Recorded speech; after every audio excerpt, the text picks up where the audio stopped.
Então, meus irmãos, uma boa noite para todos. Hoje, quarta-feira, dia que nós nos dedicamos à tarefa de desobsessão através da dialogação fraterna e do desenvolvimento mediúnico.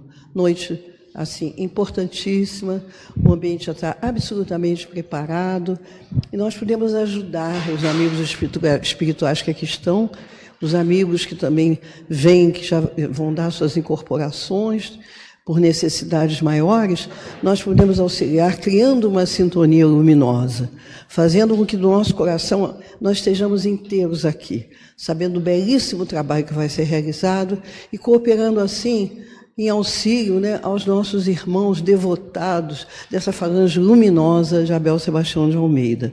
Que seja uma noite de atendimento fraterno, de amor, de acolhimento, e que todos eles possam sair daqui levando sementes de luz. Muitas vezes há necessidade de retornar, mas que alguma coisa fique no coração. Depende também de nós, do carinho com que os acolhemos, do amor e o desejo que a gente tem de renovação. Então, nós vamos fazer a leitura de uma página, para melhor preparação do ambiente. Eu chamaria o nosso irmão Mauro para fazê-la.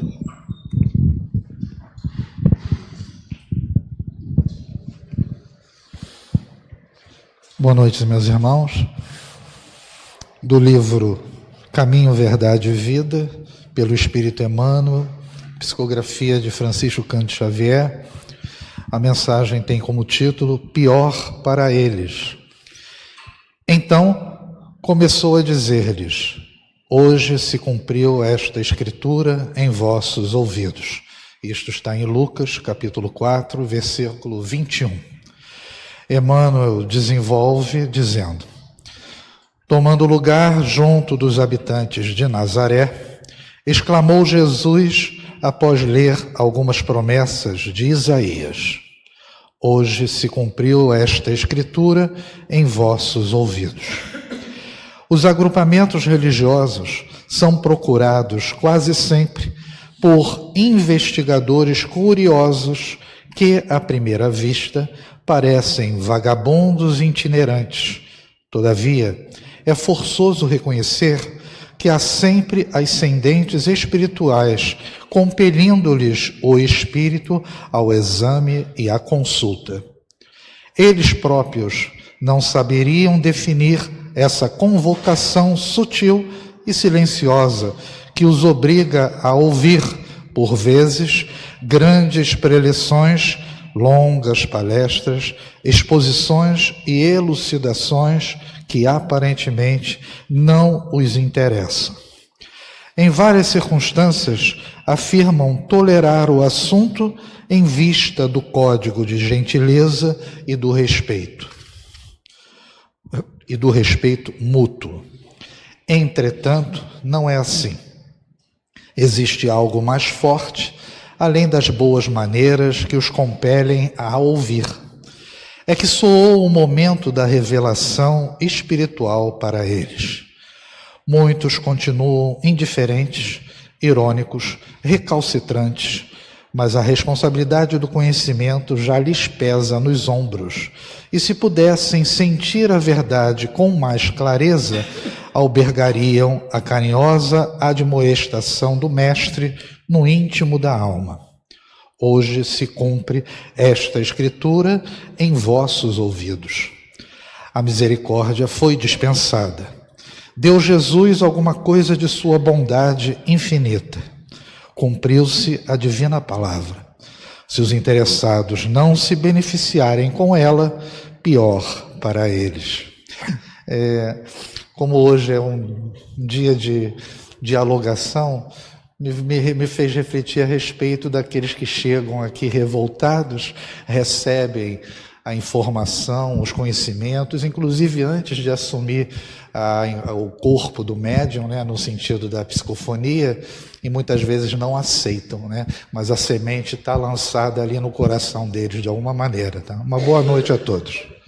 Meus irmãos, então agora nós vamos ouvir o nosso irmão Alcir Mesquita, que falará do livro Nos Domínios da Mediunidade, o capítulo Psicofonia Consciente, capítulo 6. Que seja muito inspirado, nosso irmão. Obrigado.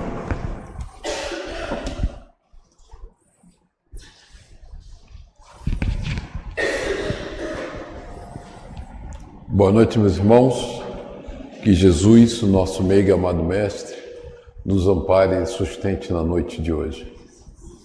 O capítulo 6, Psicofonia Consciente, né? Dentro desse histórico nos domínios da mediunidade, uma obra muito inspirada, né, de André Luiz, e que nos mostra a importância da mediunidade na nossa caminhada quando encarnados. Então, ele vai selecionando aspectos diversos da mediunidade, no caso de hoje é a psicofonia consciente, e vai reforçando todos esses aspectos mediúnicos e como eles são importantes para nós. Eu resolvi fazer uma pequena síntese do que nós já ouvimos até agora, pode ser repetitivo para alguns, mas só para a gente fortalecer os conceitos que André Luiz foi desenvolvendo conosco, né? Qual é o grande objetivo dessa obra? O principal objetivo da obra no domínio da mediunidade é estudar e esclarecer o intercâmbio entre o plano espiritual e material, né? Deixar muito claro como acontece essa fenomenologia, focando na mediunidade e nas suas diversas manifestações. A obra visa ampliar a compreensão sobre a mediunidade, mostrando que ela está presente em diversas situações do cotidiano. Esse é um aspecto bem interessante da obra que eu queria enfatizar, porque ele vai mostrando, ela está presente em todos os momentos, mesmo quando nós estamos fora da casa, né? Mesmo quando nós não estamos estudando, a mediunidade se manifesta. A obra explora o tema da mediunidade de forma abrangente, abordando suas diferentes formas de manifestação e a responsabilidade do serviço mediúnico. Apresenta também exemplos dos diversos aspectos mediúnicos. E aí a gente vai lembrar que nós estudamos aqui na quarta-feira, algum tempo atrás, diversidade de carismas, né? Então Hermínio Miranda, no Diversidade de Carismas, ele trata a mediunidade estrito sensu, ou seja, ele diz, mediunidade existe quando você tem um espírito comunicante, um intermediário que é o médium e um receptor, alguém que está ouvindo aquela mensagem, que objetiva aquela mensagem. Isso é mediunidade, isso é médium. Então ele define estrito sensu. André Luiz é lato sensu. Ele diz, você no dia a dia, num processo obsessivo, é mediunidade. Então ele abrangeu, né? Diferente de Hermínio, que foi focado no que é a definição de um médium, André Luiz abre o leque. Isso é importante, porque André Luiz dá uma visão bem ampla. Ele caracteriza alguns aspectos do processo obsessivo como mediunidade, né? Então é uma diferença conceitual, mas importante nós estarmos alerta, né? Ambas válidas, mas com abordagens um pouco diferentes. Na introdução, ele dá o mote do trabalho, né? Raios, ondas, médiuns e mentes. E ele diz, quanto mais avança na ascensão evolutiva, mais seguramente percebe o homem a inexistência da morte. Quer dizer, quando nós vamos evoluindo, cada degrau que nós vamos subindo nessa escalada evolutiva, né? A caminho da luz, nós percebemos o seguinte, não existe morte, existe a morte do corpo físico, mas nós espíritos somos imortais. E o ser humano agora, mais que nunca, reconhece-se na posição de uma consciência retido entre forças e fluidos. E é muito interessante, né? Porque a gente tem que se desprender do conceito de matéria, e a chave desse processo foi o pensamento de Einstein, né? Quando ele define de uma fórmula matemática a relação entre energia e massa, né? E quando ele faz isso com muita clareza, a gente percebe o seguinte, que André Luiz nos alerta. Nós estamos entre forças e fluidos, provisoriamente aglutinados para fins educativos, né? Então nós temos isso em Kardec, Livro dos Espíritos. O fluido cósmico universal é a matriz de tudo. Nas suas diversas variações, você tem as formas energéticas mais distintas, né?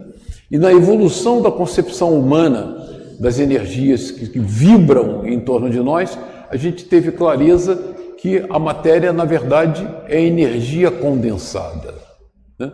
Está aí o estudo todo que se faz no aproveitamento das energias atômicas, em que você, por fusão ou quebra de um átomo, consegue liberar energias gigantescas, né, que estavam retidas naquele aparentemente pequeno átomo de matéria, que na verdade é energia condensada. Então você é capaz de, hoje, liberar volumes de energia brutal. Daí é o princípio da bomba atômica, manipulando pequenos átomos, né?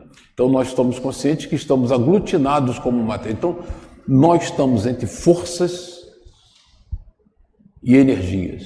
E o nosso pensamento é uma usina geradora. André Luiz deixa isso muito forte, muito claro para a gente. Quem é Aulus, né? A gente, durante a obra, vai falar do Aulus o tempo todo, então eu resolvi trazer do primeiro capítulo, estudando a mediunidade.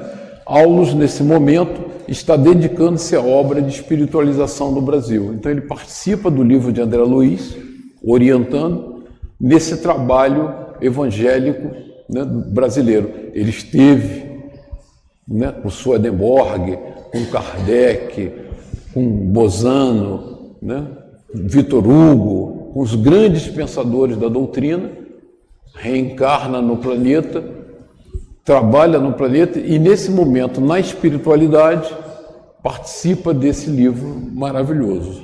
E ele diz, nesse capítulo, somos, pois, vastíssimo conjunto de inteligências sintonizadas no mesmo padrão vibratório. Então, nós, bilhões de espíritos que gravitam em torno do planeta Terra, estamos numa faixa evolutiva que caracteriza o nosso compromisso comum, né? Todos nós temos nosso karma coletivo, evolutivo, e os grupos se formam a partir da necessidade de sintonia e evolução.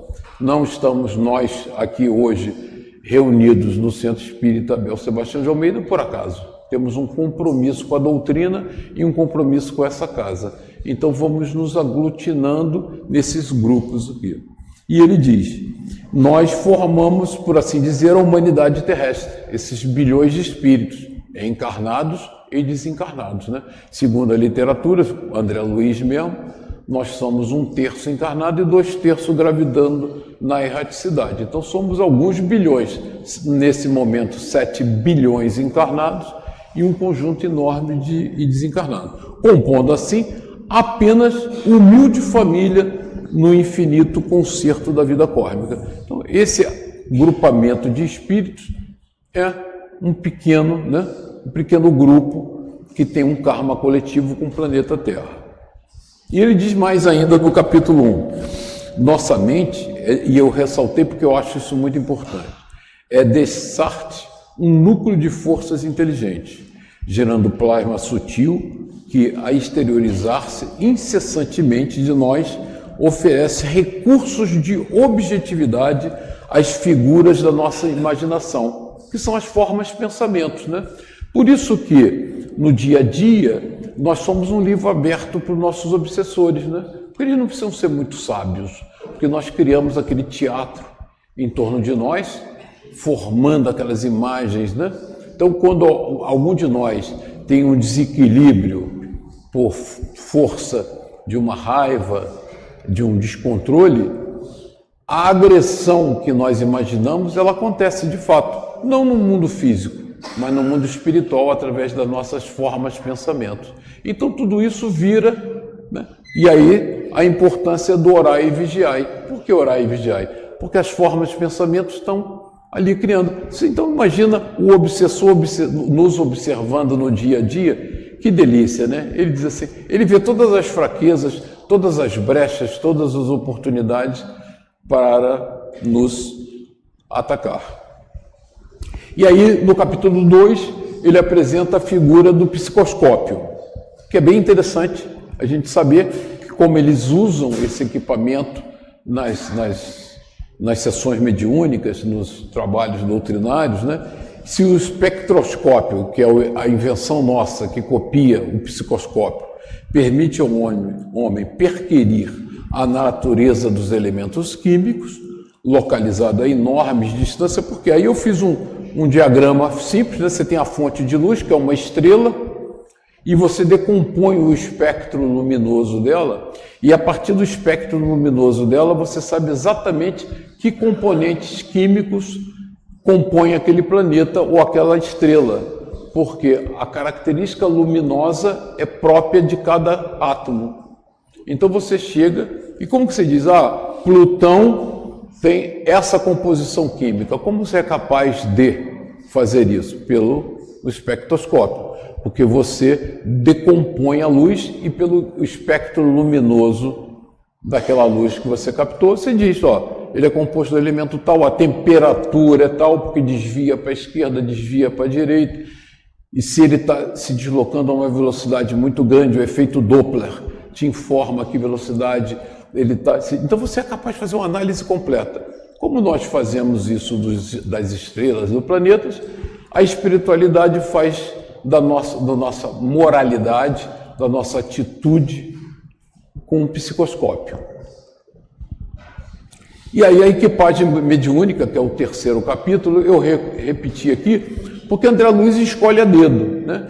E ele vai caracterizar os médiuns com características de mediunidade e de comportamento que serão úteis para nós percebermos as nossas fraquezas no desenvolvimento mediúnico, as características que são importantes para nós e tal. Então ele pega a irmã Eugênia, médium de grande docilidade, obediente, trabalhadora, que promete brilhante futuro na expansão do bem. Excelente órgão de transmissão, coopera com eficiência na ajuda dos desencarnados. Então ele está caracterizando a personalidade da irmã Eugênia. Intuição clara, aliada à distinção moral. Então temos uma ideia importante. E aqui eu ressaltei, Mauro, dá para depois? Porque agora está tumultuando a apresentação. Você se incomoda? Muito obrigado. Desculpa. Perdão. Não queria atrapalhá-los. Então, ele caracterizou a irmã Eugênia e aí ele alerta um ponto importante. Ela permanece consciente. E nós vamos ver, durante o estudo do capítulo, a importância do médium consciente, né? Quando você está no processo de dialogação, atendendo esses irmãos necessitados, o médium consciente é muito importante. Às vezes a gente tem aquela impressão que o médium passivo, que permite que a comunicação se dê sem nenhuma interferência dele, é importantíssimo. Não. Importante é o médium consciente. É o médium que é capaz de disciplinar aquele espírito comunicante nos limites da moralidade que a casa exige. Então o médium consciente vira chave. E ele ressalta, aí eu botei aqui para não passar despercebido, tem a vantagem, isso diz André Luiz, de conservar-se consciente. Então a gente diz, puxa, eu não sei o que é da minha cabeça, o que é da cabeça. Não, a gente vai aprender essas diferenciações com o treinamento, mas ser consciente é chave e é uma tremenda vantagem. Anélio Araújo, né? Então, porque ele vai usar esses personagens do livro o tempo todo. Então, aproveitei para fazer uma síntese e ressaltar esses aspectos.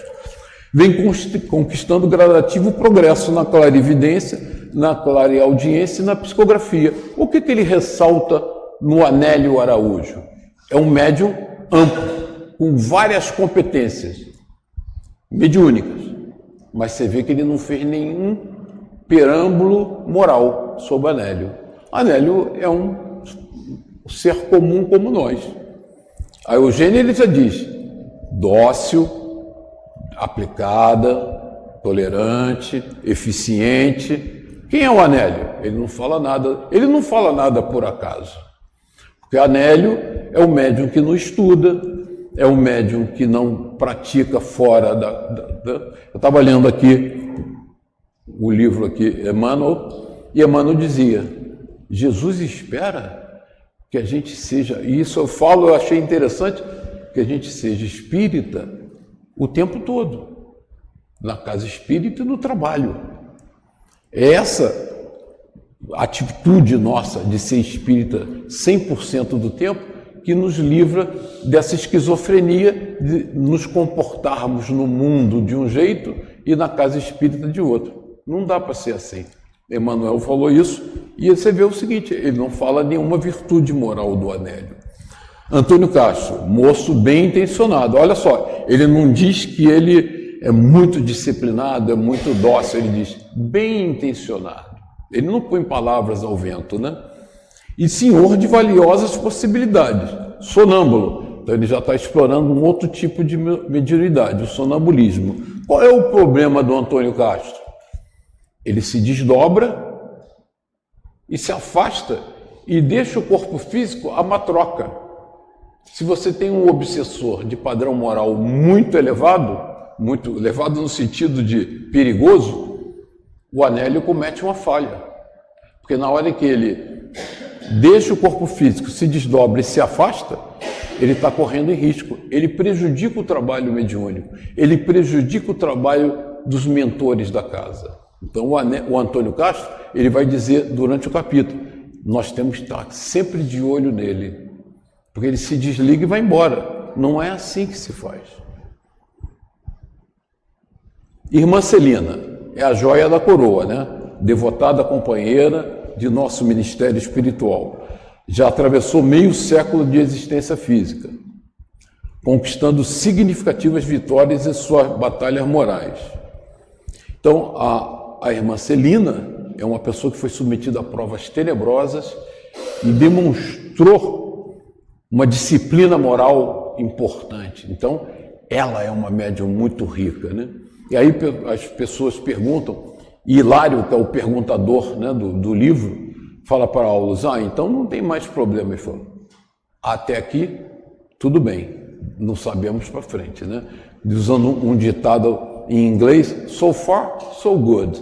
Quer dizer, até aqui ela foi bem, daqui para frente não sabemos ainda. Ela pode falhar, mas até agora é uma médium espetacular. Por quê? Porque ela é uma sofredora que foi capaz de manter uma disciplina brutal na doutrina. Então ele caracteriza esses 4 personagens e ele vai usar nos casos, né? Ante o serviço. E aí eu gostei muito desse ante o serviço. Ele fala assim, os expositores, ele vai falar, aqui ele fala o tempo todo para o médium, ele vai falar para os expositores, né? Os expositores da boa palavra podem ser comparados a técnicos eletricistas, desligando tomadas mentais. Porque quando nós não falamos só para vocês, né? A plateia hoje está lotada.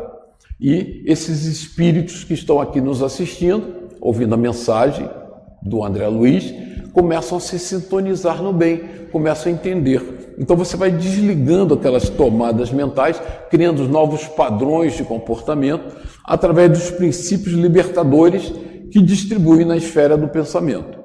Sorriu bem-humorado e prosseguiu. Aí que eu gostei. Em razão disso, as entidades vampirizantes operam contra eles, muitas vezes, envolvendo-lhes os ouvintes em fluidos entorpecentes, conduzindo esses últimos ao sono provocado. Às vezes a gente fica dando palestra aqui e vê assim, puxa, minha palestra deve ter chata pra caramba, porque tem um monte de gente dando uma cochiladinha, né? Aí quando eu vi, eu falei, oba, não sou eu, são os vampirizantes que estão ali entorpecendo eles. Eu já fiquei mais confortado, porque às vezes dá uma frustração danada, né? Você está falando aqui, estudou, se preparou, então, e aí você está olhando para a plateia, porque a gente olha, né? Eu olho no olhinho de vocês, cada um de vocês. E aí a gente vê assim, cochilou. Dá um frio na barriga, diz assim, puxa, eu fui um competente, eu não estou conseguindo nem animar essa turma, né? Aí André Luiz já me tranquilizou. Não é sempre porque o palestrante falha. Às vezes falha mesmo, mas aí aqueles espíritos fazem as pessoas sentirem sono para que não absorvam, né? E aí ele vai falar o capítulo 5, um capítulo antes do meu, e vai falar assimilação de correntes mentais. E ele traz uma passagem muito importante, quando Raul é profundamente influenciado por Clementino com correntes importantes. Então ele diz, jato, olha o termo, jato, né? Então volume de energia, jato de forças mentais do irmão Clementino atuou, sobre a organização psíquica de Silva, Raul Silva, que é o dirigente do centro, como a corrente dirigida para a lâmpada elétrica. Apoiando-se no plexo solar, ele se apoia, inunda de energia o plexo solar, elevou-se ao sistema neurocerebrino, quer dizer, aquilo entra pelo plexo solar e invade o corpo todo, estimulando o cérebro, como a energia elétrica da usina emissora, que atingindo a lâmpada se espalha no filamento incandescente, produzindo o fenômeno da luz. Realidade da época que o livro foi escrito, né? Hoje aqui, poxa, nossas luzes são todas de LED, mas é o princípio mesmo, né? Não tem filamento, mas é a energia que permite a emissão luminosa, né? Então ele termina, Clementino, e aí ele faz uma comparação importante, que eu queria só ressaltar para a gente ir em frente. Clementino, que é o mentor da casa, né? O nosso Abel Sebastião de Almeida, graduou o pensamento e a expressão de acordo com a capacidade do nosso Raul. Porque o Raul, encarnado, tem uma limitação. E ele trouxe as energias num padrão que trouxesse aquela extra, né, de força para o Raul, mas sem exagerar. Vocês se lembram quando André Luiz, no nosso lar, quer muito ver a mãe dele e demora, não sei o quê? E quando a mãe de André Luiz aparece, por que demora? Porque ela vem de um padrão vibratório tão elevado que ela tem que se adequar, né, àquelas energias do nosso lar. E a gente ainda tem o nosso lar como o topo do topo. Quer dizer, a mãe de André Luiz teve que fazer um exercício gigante para que o seu padrão vibratório se reduzisse ao nível do André Luiz poder vê-la e conversar com ela. Então, o Clementino toma esse cuidado com o Raul. Raul encarnado, com algumas limitações pessoais. O conjunto de energias que é fornecido pelo Clementino é adequado à capacidade do Raul. Você vê como a espiritualidade é sábia nesse processo mediúnico. Bom, aí entramos no nosso capítulo. Eu fiz essa síntese rápida porque eu acho que nos dá um cenário do que aconteceu até agora. E acontece num processo mediúnico, de uma psicofonia consciente, né? Um irmão necessitado chega com 3 guardas espirituais. Você vê o seguinte, tem toda uma estrutura formal, né, na casa espírita. Além dos nossos mentores, nossos dirigentes espirituais, nós temos toda uma classe de trabalhadores que mantém a harmonia do ambiente. Então aquele irmão necessitado que está em profundo desequilíbrio não chega sozinho fazendo algazarra. 3 guardas espirituais. Ele usa o termo guardas espirituais, vigilantes. Estão ali para manter a disciplina e o comportamento adequado. Entram na sala, conduzindo o infeliz irmão ao socorro do grupo. Era infortunado solteirão, desencarnado, que não guardava consciência da sua própria situação. Quer dizer, ele ficou tão desarvorado que ele não sabia mais em que situação. A gente vê isso toda hora, né? O desencarnado que não sabe o que está acontecendo com ele. Não sabe se é desencarnado, se está encarnado. Ele está perdido. Incapaz de enxergar os vigilantes. Nem os vigilantes ele percebia. Você vê, o padrão vibratório dele era tão ruim que nem os vigilantes, porque o que você supõe? Se você é o vigilante, você não é o diretor, né? Não é o dirigente espiritual. Então, o nível vibratório do dirigente espiritual está muito superior a esse, então que ele nem vê, né?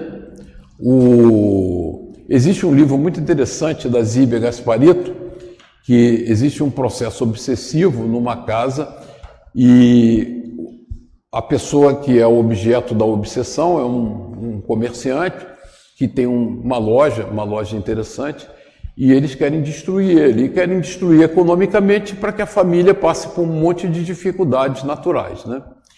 E aí vão para a porta da loja dele para influenciar para ninguém entrar e comprar na loja dele.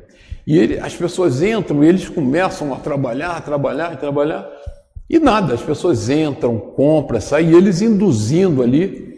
E aí chega o dirigente, né, o chefe deles, dos meliantes, e fala que vocês são incapazes. Vieram para aqui para não deixar ninguém comprar, está todo mundo comprando.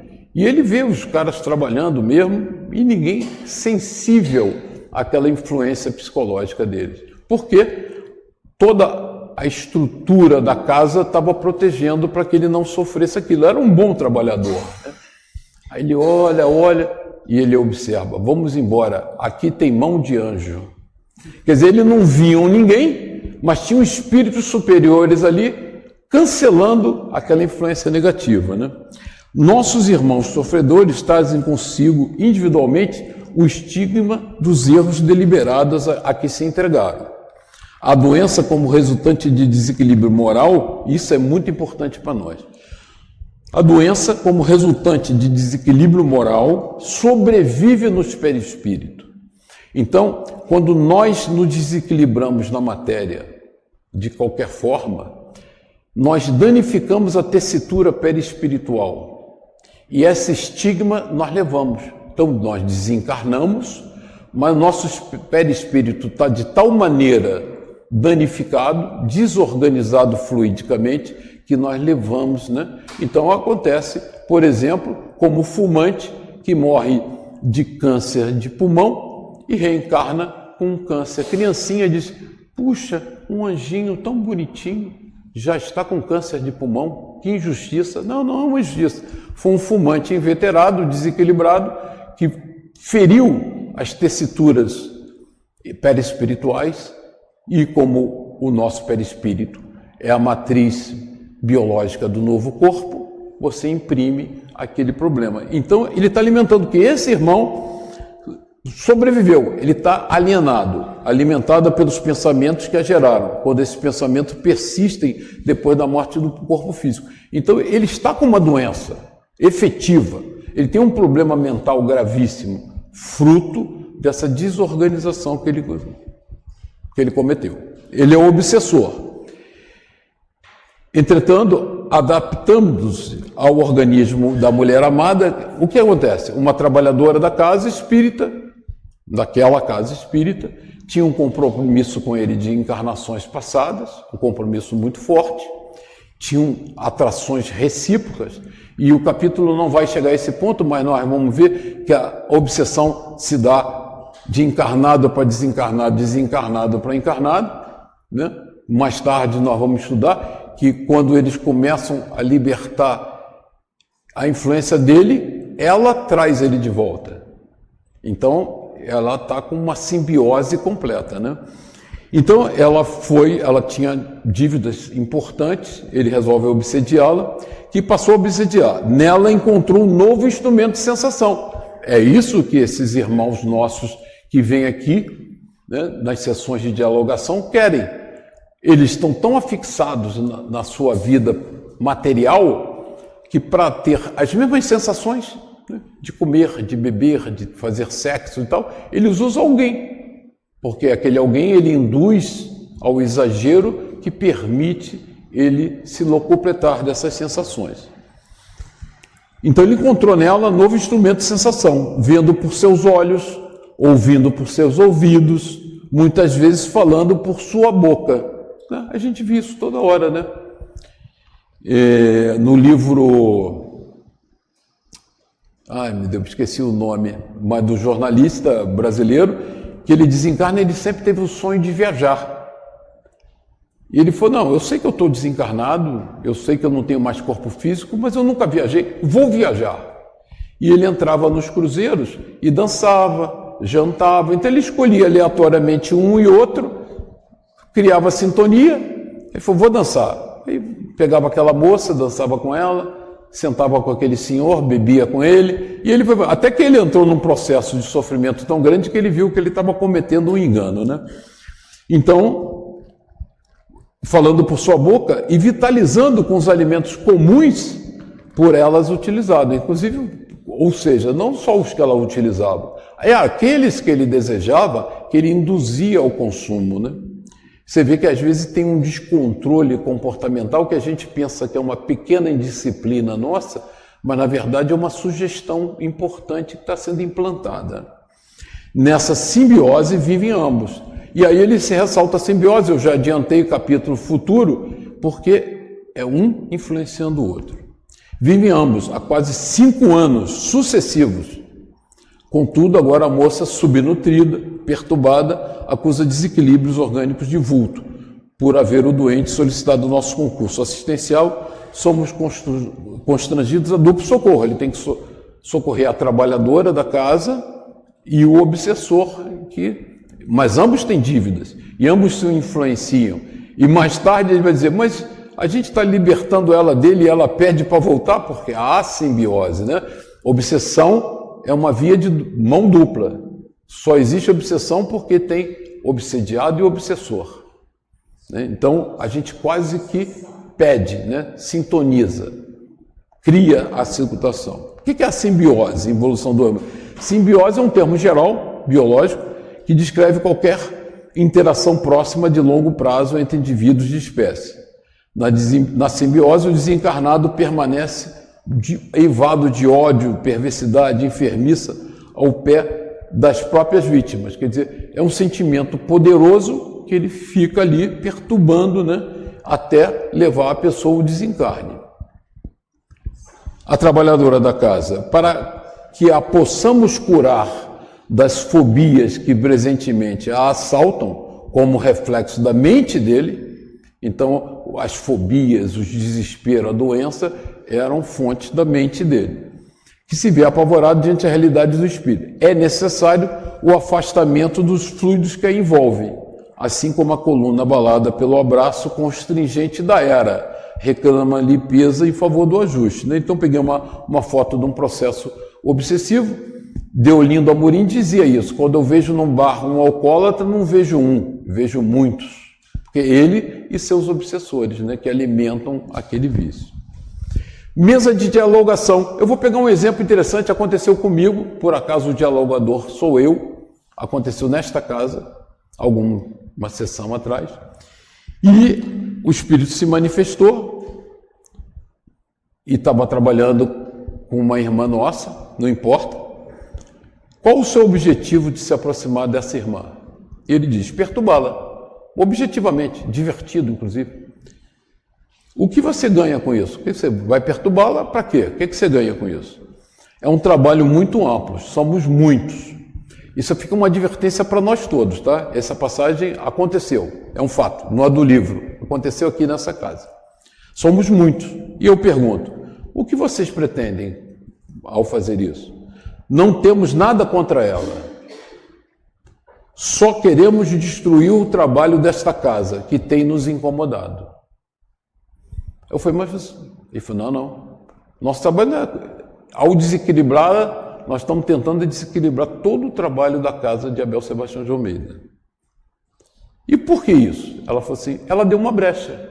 Então nós aproveitamos. Estamos usando ela como podia usar qualquer outra.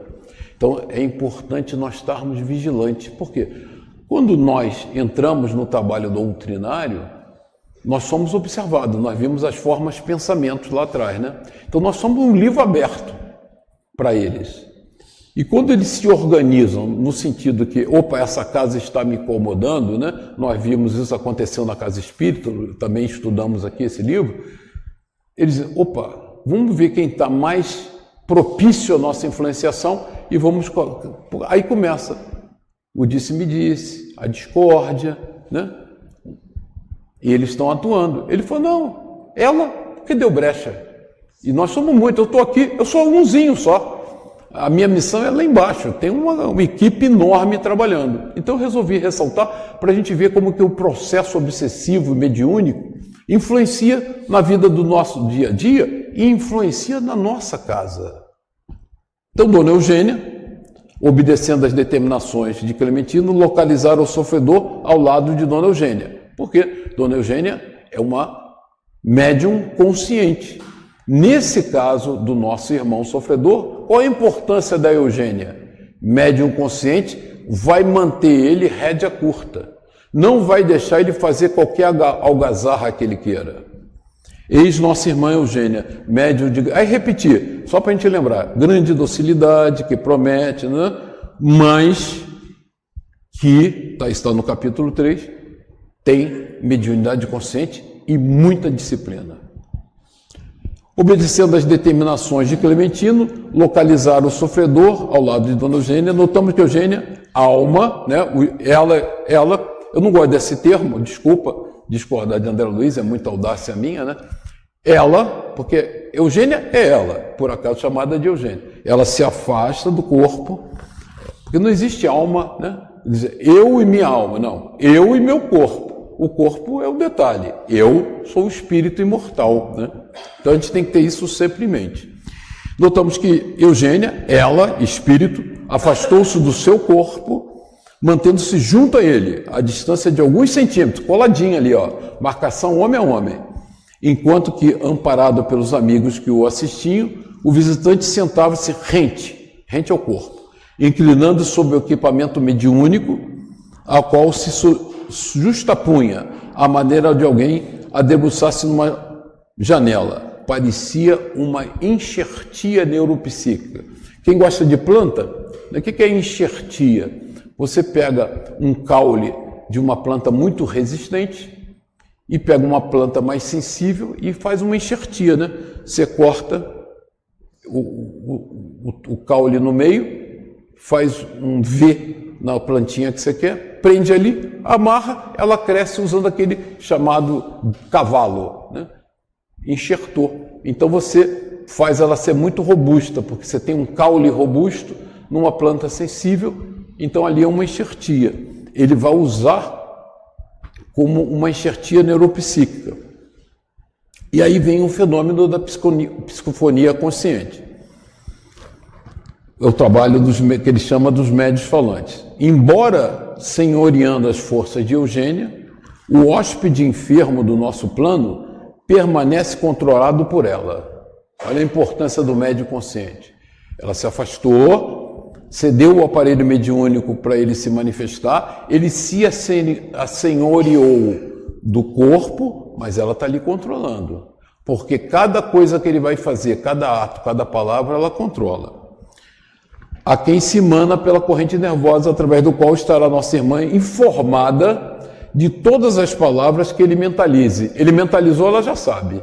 Se for inadequada, ela censura. E pretendo dizer, efetivamente apossa-se ele, temporariamente, do órgão vocal de nossa amiga, apropriando-se do seu mundo sensório, conseguindo enxergar, ouvir e raciocinar. Isso tem uma coisa de terapia, né? Porque o espírito comunicante que está naquela situação de perturbação mental, ele voltando até as sensações materiais, é quase como uma terapia, que ele começa, uau, o que é isso? Conseguindo enxergar, ouvir, raciocinar com algum equilíbrio, por intermédio das energias dela.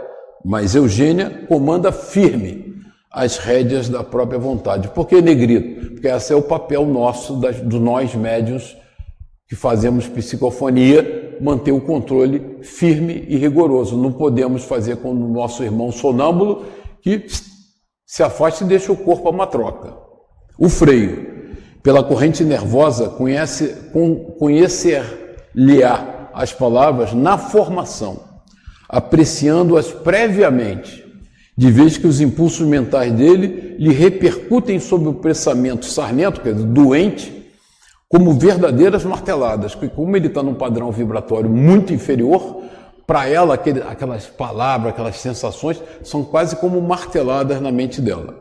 Pode assim frustrar-lhe qualquer abuso, fiscalizando-lhe os propósitos e expressões, porque se trata de uma entidade que lhe é inferior pela perturbação. Então eles usam a Eugênia e nos exemplificam qual a importância na casa espírita do médium consciente. O que a espiritualidade espera dele? É isso mesmo. Ele deve dar livre manifestação ao espírito comunicante, mas cercear qualquer comportamento inadequado ao padrão da casa.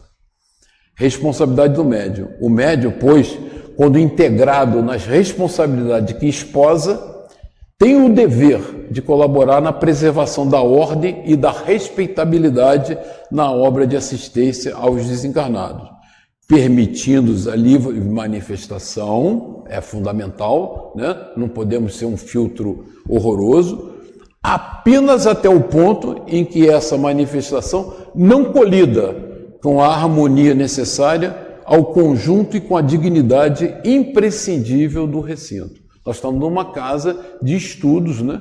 Uma casa que exige disciplina. Afastamento do corpo físico, né? Nesse trabalho, o médium nunca se mantém a longa distância, sempre que o esforço se refira a entidades em desajuste. Ora, se nós estamos recebendo uma comunicação de Abel Sebastião de Almeida, pode desdobrar e ir passear. Não tem risco, a casa está sob controle. O risco seu é zero, mas se você está dando passividade a uma entidade profundamente perturbada, você tem que estar ali do lado, coladinho, controlando o pensamento. Não pode deixar escapar. O sofredor, disse o assistente, convicto ao contato das forças nervosas da médium, revive os próprios sentidos e deslumbra-se, né? Porque ele está afastado do corpo físico em perturbação. Quando ele vê que ouve, fala, sente, ele fica deslumbrado e reclama, queixa-se das cadeias que o prendem. E muitas vezes, né, os espíritos manifestantes dizem: por que vocês estão me algemando? Ninguém está algemando ele. Vocês estão aqui... Não, ele está sendo limitado pela força do médium. E aí, informação de André Luiz, 50% desse controle decorrem da contenção cautelosa de Eugênia. Então, essa contenção comportamental que ele sofre, 50% é da Eugênia. É claro que, por que não é 100%? Porque tem todo o trabalho da equipe, né, espiritual, que fica ali atenta para não haver quebras e desvios. Mas 50% é de Eugênia. Aí eu fiz uma comparação que ele usa de médium passivo e médium consciente. Um médium passivo, em tais circunstâncias, pode ser comparado à mesa de serviço cirúrgico, retendo o enfermo necessitado de concurso médico. Se o móvel especializado não possuísse firmeza e umidade, qualquer intervenção seria de todo impossível. Então, a passividade total, sem nenhum controle, é muito perigosa. A consciência é muito importante. Aí pergunta Hilário, o perguntador, né? O personagem perguntador é Hilário. Maria Eugênia não está enxergando conscientemente a entidade, quer dizer, ela está ali afastada, está sofrendo toda a sua influenciação vibratória e ela está vendo ele? Ele diz: não, isso não acontece porque o esforço dela na preservação das próprias energias, da integridade do seu corpo físico e do comportamento, e o interesse na prestação de auxílio com todo o coeficiente de suas possibilidades, não lhe permite concentração mental para surpreender-lhe a forma exterior. Então ela está tão concentrada ali em conter aquele comunicante e manter a disciplina que ela não o vê. Ela percebe as suas sensações, percebe a sua dor, a sua angústia, mas não o vê. Os padecimentos de Libório, e aí mais uma vez Hilário vai perguntar, né? Mas vem cá, Libório está fingindo. Não são simples angústia moral que ele sente? As crises morais, qualquer... Aí Aulus esclarece. As crises morais de qualquer teor se nos refletem até no veículo de manifestação. O beneficiário desta hora, o espírito atendido, tem o cérebro perispíritico dilacerado e a aflição, a flagelação que lhe invade o corpo fluídico é tão autêntica quanto de um homem comum supliciado por um tumor intracraniano. Então ele danificou o seu cérebro perispiritual de tal forma que ele se comporta no mundo espiritual como fosse um doente mental com um tumor cerebral grave. Então imagina quando ele reencarnar o impacto, né? Aí a gente vê assim, nasceu alienado mental, né?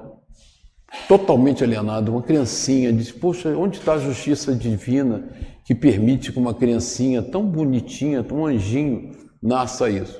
Foi ele. A lei de causa e efeito, também conhecida como lei de ação e reação, nos esclarece que toda ação gera uma consequência correspondente, tanto no plano material quanto no plano espiritual. Então a gente tem que estar alerta, porque nós podemos danificar o nosso E uma coisa que eu sempre provoco as pessoas, né? A gente faz planejamento de tudo na vida, mas a gente faz planejamento reencarnatório, porque a sanidade e a felicidade na nossa próxima encarnação vai depender das nossas atitudes no presente. Então a gente tem que começar a planejar como a gente se comporta para garantir que ao passar para o mundo espiritual nós estejamos preparados para uma encarnação mais agradável, mais tranquila, mais pacífica. Aprofundamento da dialogação. Hilário queria, vamos então aproveitar esta oportunidade, né, que ele está ali, manifestado, e aprender com ele. E Aulus esclarece, não adianta nada, ele é um alienado mental. O que vai adiantar você tentar dialogar com ele? Vai perder tempo, você não vai conseguir nada. Não adianta querer aprofundar a dialogação num ser que está com o seu cérebro perispiritual completamente danificado. Ele não é capaz de esclarecer nada, nem responder nenhuma pergunta com coerência. Estamos chegando ao fim, vai ter um tempinho, vou abrir para perguntas. Dúvidas. Essa aqui é a chave, hein?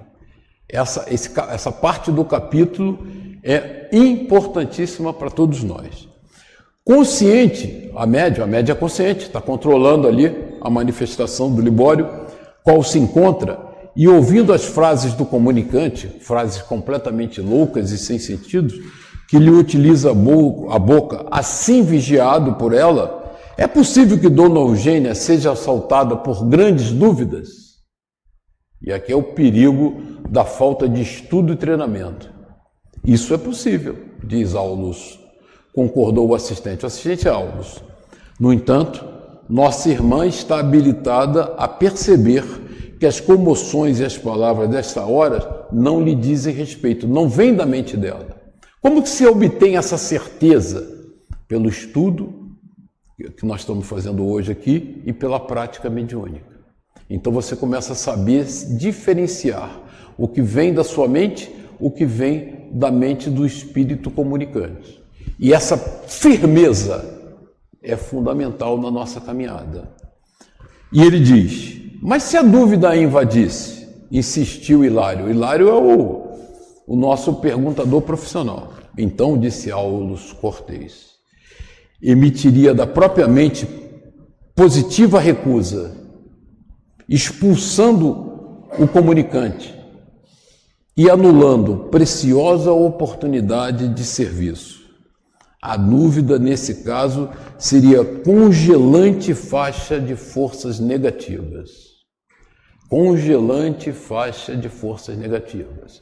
Então, nós que estamos na doutrina, que estamos estudando, estamos praticando, né? Hoje nós vamos dividir aqui o grupo que vai para o desenvolvimento mediúnico, o grupo que vai ficar no trabalho, né, de dialogação, certeza absoluta do que está fazendo, da realidade do processo de intercâmbio entre encarnados e desencarnados e a importância de sermos médiuns conscientes. Não é um problema, é um alívio. É um alívio, inclusive, para os mentores da casa que contam com a nossa disciplina para garantir a contenção daquele comunicante desequilibrado que vem à nossa casa e que poderia trazer graves prejuízos para a harmonia se nós falhássemos nisso. E aí eu acrescentaria para a gente encerrar que não é só a dúvida, né? No Diálogo com as Sombras, de Hermínio Miranda também, não sei se vocês se lembram, mas muitos espíritos comunicantes que vêm aqui em profundo estado de perturbação são irônicos, gostam de fazer gracinhas, gostam de fazer bravatas, né? E aí Hermínio nos alerta, numa mesa de dialogação, qualquer um que está sentado ali tem uma enorme responsabilidade. Um simples sorriso ou uma simpatia pela gracinha que aquele espírito desequilibrado está proferindo traz profundo desequilíbrio para todo o trabalho da mesa. Então, o grupo de dialogadores e equipe de apoio e suporte tem que manter a mente absolutamente higienizada, em concentração profunda, porque ao sintonizar com a gracinha daquele espírito comunicante, que adoram fazer graças e bravatas, você não precisa fazer mais nada. Basta rir mentalmente, basta rir mentalmente daquela gracinha que você já provocou um profundo desequilíbrio no trabalho da casa. Então nós temos uma enorme responsabilidade. Como que a gente consegue essa certeza, essa firmeza de propósito? Estudando e praticando. É pelo exercício da prática contínua, é pelo estudo, como nós estamos fazendo hoje, que a gente vai ser capaz de ter esses comportamentos que André Luiz ressalta na obra. A dúvida destrói o trabalho. A incerteza destrói o trabalho. Eu conto sempre uma história aqui, vou repetir. Eu tinha uma amiga de trabalho, uma pessoa espírita, trabalhadora, médium, inclusive pessoas que conviviam com ela diziam que era uma boa médium, trabalhadora, incansável, não. E ela me tirava como tirador de dúvidas, gostava de fazer perguntas e tal. E aí um dia nós fomos almoçar juntos e ela começou a fazer um monte de perguntas sobre doutrina, sobre o dia a dia, sobre trabalho mediúnico e não sei o quê, mas fazia umas perguntas esquisitas, do tipo novato, né? Médium, praticante, tem que ser estudioso. Não pode ser mais ou menos. Não existe recreação. Para trabalhar, tem que estudar e tem que praticar com disciplina. Aí ela fazia aquelas perguntas e tal. Eu falei, Neila, você faz umas perguntas esquisitas. Me responde uma pergunta que eu vou te fazer agora com a maior sinceridade possível. Ela falou, pois não. Você acredita em vida eterna? Ela falou, não, tenho dúvida. Eu falei, acabou. Vai para o psiquiatra, não vai mais para a sessão mediúnica. Porque se você tem dúvida de vida eterna, de reencarnação, vai ao psiquiatra. Psiquiatras são ótimos para tratar essas coisas, né? Não vem para casa, porque você vai atrapalhar. Você vai trazer prejuízo à harmonia do trabalho como um todo. Nós estamos aqui porque nós temos certeza absoluta que somos espíritos imortais, a caminho da luz, né? Devedores, devido aos nossos erros de vidas pretéritas, nos ajustando ao novo mundo, apoiados por essa doutrina maravilhosa que descortina conhecimentos inimagináveis, conhecimentos que nos libertam das angústias do dia a dia, nos equilibram, mas nós temos que ter essa certeza, que somos imortais, que temos uma relação íntima com a espiritualidade desencarnada, né? Nos acotovelamos, como diz Kardec, o tempo todo, porque convivemos juntos. A plateia está lotada e nós estamos ali, vocês, cada um de vocês ao lado de um irmão necessitado que está aqui em busca de consolação. E isso depende do nosso equilíbrio, do nosso trabalho sério, nosso trabalho dedicado e, fundamentalmente, estudar. Tem uma literatura vastíssima, né, que nos apoia nessa caminhada, né? Então, é isso. Tem 2 minutinhos. Gostaria que vocês perguntassem, não que eu vá saber responder, mas para a gente fazer um diálogo. Mas aí eu pergunto ao Mauro. Você pergunta aqui. Se eu não souber, eu falo, Mauro, explica aí. Fala aí. Quem gostaria de fazer uma perguntinha só? Não fica encabulado, não. O Beto já não está mais transmitindo. Pode perguntar. Eu proibi. Na hora da pergunta, eu proibi ele de transmitir. Nada?